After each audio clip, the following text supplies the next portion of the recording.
చెప్పండి ఈసారి ఇప్పుడు ఎవరు ముఖ్యమంత్రి అయితే మళ్ళీ రేపు రాబోయే ఎలక్షన్లో బాగుంటుంది అంటారు? జగనే అవుతాడు, జగనే కావాలా. ఇప్పుడు సచివాలయాలు పెట్టారు, నాకు రాజధాని అన్నాడు, ఊరూరు రాజధాని పెట్టాడు కదా ఆయన. ఇప్పుడు అర్థం మండలం ఉంది, ఊరు నుంచి మండలం తిరగాల.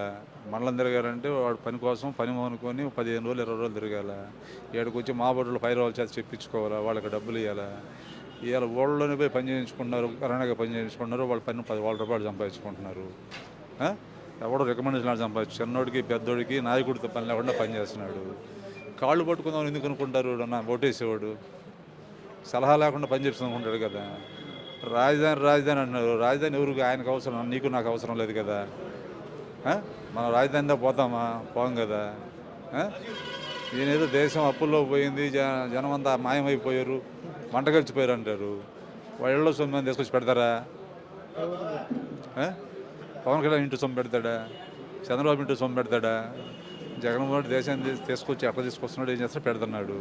మరి ఈ సొమ్ము వీళ్ళు కూడా తెచ్చారు కదా, వీళ్ళు ఎందుకు ఇవ్వలేదు అంత ముందల్లా? నేను బాగు చేస్తానంటున్నాడు, బాగు చేసి ఎట్లా బాగు చేస్తాడు ఆయన? ఆయన ఇంటి సొమ్ము పెడతాడా? ఆయన తెచ్చి పెట్టాల్సిందే కదా. మరి ఎంతమంది తెచ్చి పెట్టలేదు? లేదు జనానికి ఇవ్వకుండా నేను ఈయన చెప్పాలి కదా.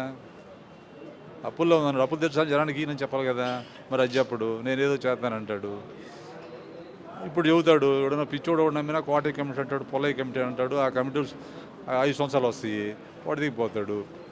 అందుకని వాడు నమ్మడు. కానీ అటు చూస్తే మరి పార్టీలు మొత్తం అన్ని ఏకమై ఉన్నాయి కదా, జగన్ ఒక్కడే కదా. చేత కాకపోతేనే పొత్తులు కలుపుకుంటున్నాడు, చేతనుడు పొత్తులట్టు కలుపుకుంటాడు. నీకు చేత అయితే నువ్వు పొత్తులని కలుపుకుంటా.